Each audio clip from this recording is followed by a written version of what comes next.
हम सब एक ही ईश्वर की संतान हैं। ऐसे महान प्रभु ईसा मसीह के बारे में कुछ और बताने के लिए और आपको एक क्रिसमस संदेश सुनाने के लिए मैं आमंत्रित करती हूँ mister Shibu Thomas, minister of Jesus Christ, President of Madhya Pradesh Christian Association and representative of Pentecostal churches in India and abroad.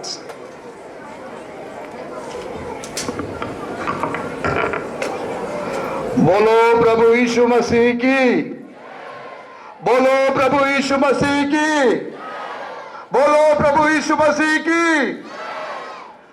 उपस्थित सभी लोगों को प्रभु यीशु मसीह में मेरा नमस्कार। विशेष करके आज के होस्ट माननीय मुख्यमंत्री शिवराज सिंह चौहान जी, भाभी साधना सिंह जी, लियो कर्नलियो साहब, आर्च बिशप कलीसिया के सभी बिशप स्वामी लोग, डीजीपी महोदय और हमारे धर्म गुरु, सभी लोगों को प्रभु यीशु मसीह में मेरा नमस्कार। यीशु वाक्य का मतलब है सेवियर, मतलब छुड़ाने वाला। किस चीज से छुड़ाने वाला?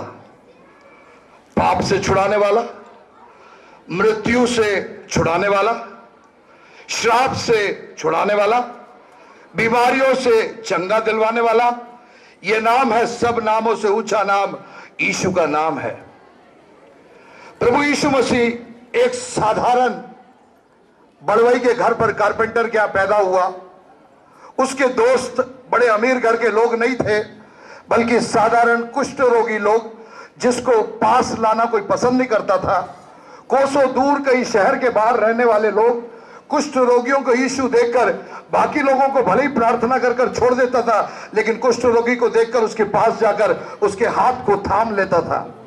यह यीशु है, हमारा यीशु, जिसका हम जन्मदिन आज इस रात के समय मना रहे हैं। जन्मदिन के बारे में सब लोग बोलते हैं, लेकिन यीशु मसीह की एक विशेषता यह है कि यीशु मसीह की कब्र इजराइल में यरूशलेम नामक जगह पर उसकी कब्र है, और दुनिया की सारी कब्रें बंद पड़ी है।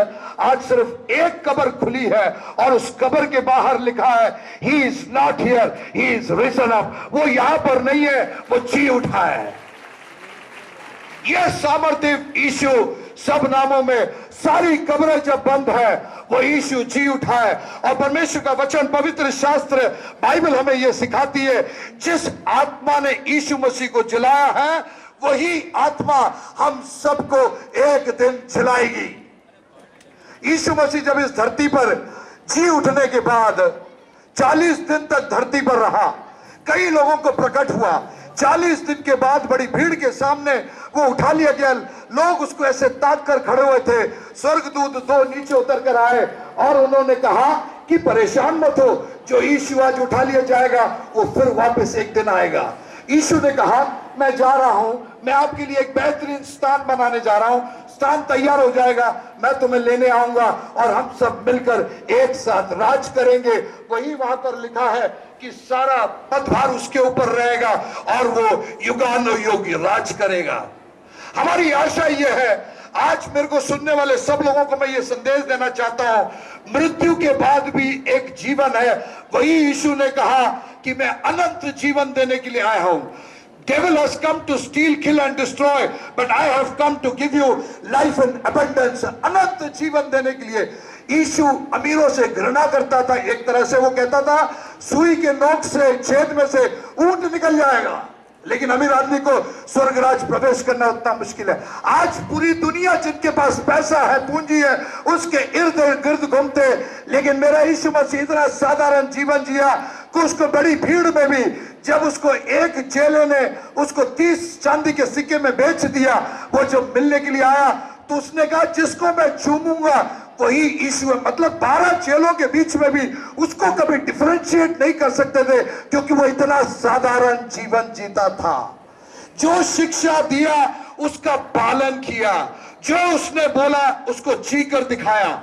उसकी मौत हुई, 7 कोर्ट में 4 जजों के सामने पेश किया गया।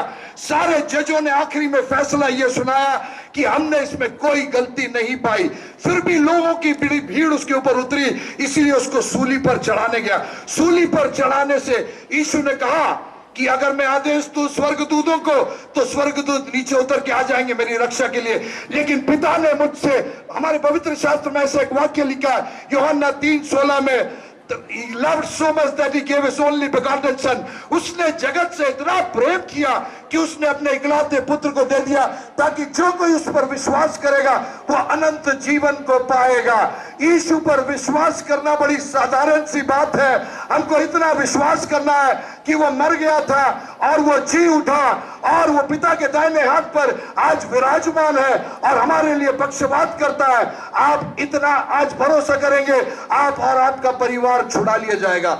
मैं मुख्यमंत्री जी को बहुत धन्यवाद देना चाहता हूं क्योंकि उन्होंने पदभार संभालते ही सबसे पहला सेलिब्रेशन सीएम हाउस में अगर उन्होंने कुछ किया हो तो वो क्रिसमस का प्रोग्राम है। जोरदार ताली उनके लिए दीजिए आप लोग। सबसे पहला प्रोग्राम, एक कन्वर्शन शब्द आजकल बड़ा चल रहा है, कन्वर्शन कन्वर्शन कन्वर्शन। 2004 में मेरा भी ऐसे ही कन्वर्शन हुआ।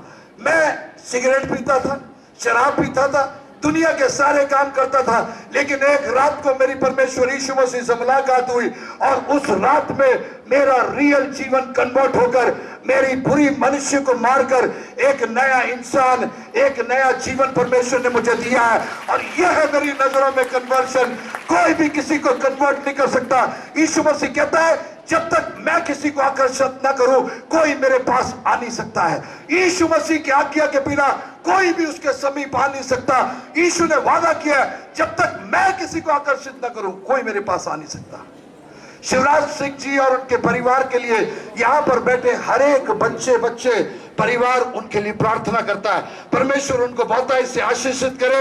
हमारे लिए इतना उन्होंने पिछले बार 3,500 लोगों का न्योता था, इस बार उसको बढ़ाकर 5,000 कर लिया। उनका विश्वास हमारे ऊपर इतना ज्यादा है कि वो बिना कुछ सोचे समझे, पिछले बार 3,500 कार्ड छपे थे, इस बार 5,000 छाप कार्ड छपे, फिर भी बैठने के लिए जगह नहीं है।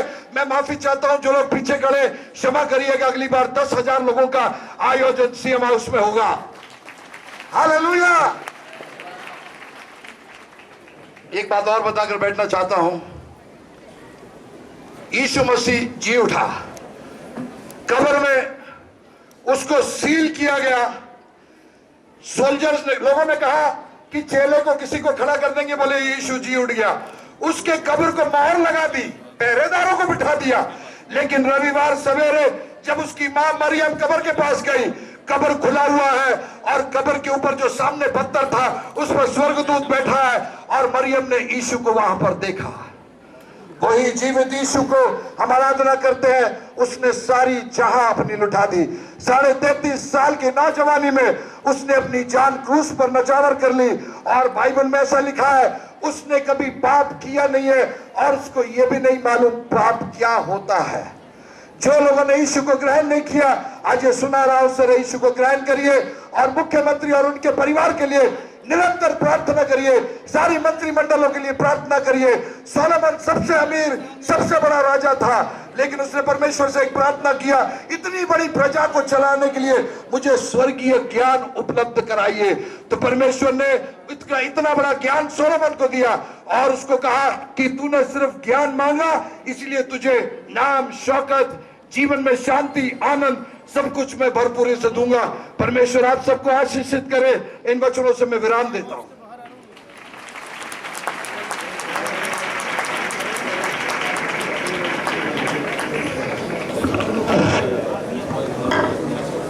Thank you, Mr. Shibu Thomas.